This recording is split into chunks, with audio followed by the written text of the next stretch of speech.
Okay, I know what you're thinking. Soup cans and symphonies? That sounds kind of out there, right? One is something you find in your pantry, the other is, high art. But what if I told you they're built on the exact same idea?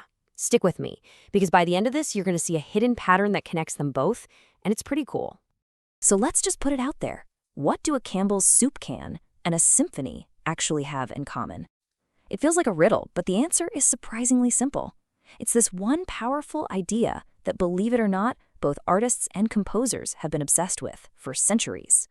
All right, let's start with the side of this we probably all know, pop art. This whole movement just exploded onto the scene in the 50s. The idea was wild.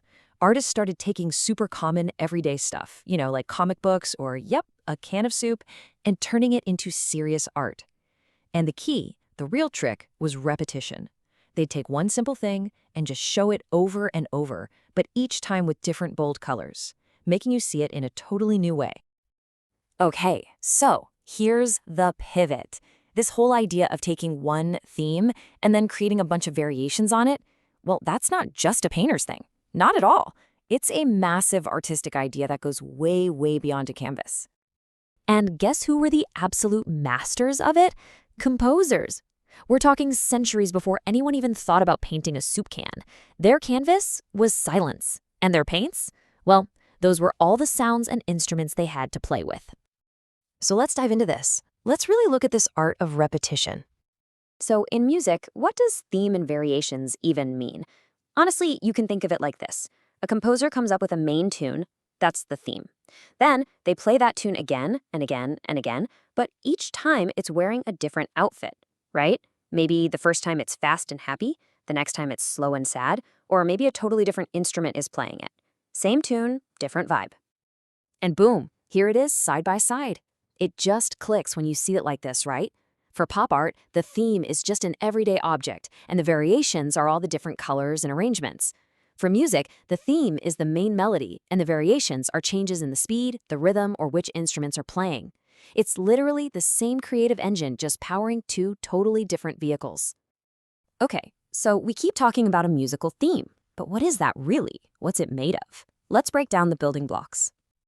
Yeah, so if you're going to create all these cool variations, you first have to know what you're starting with. What are the basic ingredients a composer uses to cook up that first theme? First up, you've got the melody. That's the easy one. It's the tune. The part you hum in the shower. It's the catchy bit that gets stuck in your head. Everything else is kind of built around it. Then there's the rhythm. Now, if the melody is which notes you play, the rhythm is how you play them. It's that pattern of long notes and short notes that gives the music its energy, its groove. It's the part that makes you tap your foot. And finally, holding it all together, you've got the pulse. Think of this as the heartbeat of the music. It's that steady, constant beat in the background. So really, any theme you hear is just these three things: melody, rhythm, and pulse, all woven together. All right, so we know what a theme is made of. Now for the fun part. How do composers actually mess with it? How do they create a variation? Well, this is where they get to open up their paint box. Probably the biggest, most obvious way to change things up is just to change the instruments. I mean, think about it. The exact same melody is going to sound totally different if it's played by a tiny little flute versus a huge booming trumpet, right? And for a composer, the ultimate box of crayons, the ultimate color palette, is the orchestra. It's just this giant collection of different sounds, different voices that they can mix and match in a million different ways. And to make sense of it all, the orchestra is usually broken down into 4 big families. You've got your strings, woodwinds, brass, and percussion. You can almost think of them as the 4 main color groups a composer gets to paint with. And here's a super quick look at why they all sound so different. Strings make sound by, vibrating strings. Woodwinds use air blowing past a little piece of wood called a reed. For brass, it's all about buzzing your lips into a mouthpiece. And percussion, you hit it or shake it. That's it. These totally different methods are what give the composer that huge range of colors to play with.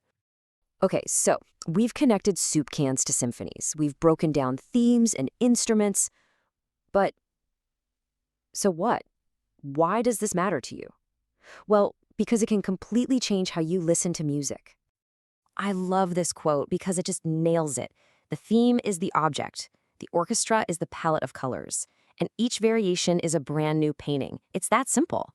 Suddenly, you're not just listening to music. It's like you're walking through an art gallery where every single painting is of the same thing, but each one is totally unique. And that's the real takeaway here. Once you know this pattern exists, it's like you have a secret decoder ring for music. You stop being a passive listener, someone who just lets the music wash over them, and you become an active listener. You can actually start listening for the theme. You can try to spot it when it comes back in its new costume. Honestly, it makes listening to music feel like a fun game. So, I'll just leave you with this thought. This pattern, theme and variations, it's not just in old classical music. It is everywhere. It's in movie soundtracks, it's in video game music, it's even in some pop songs. Now that you know the secret, the question is, where are you going to hear it next?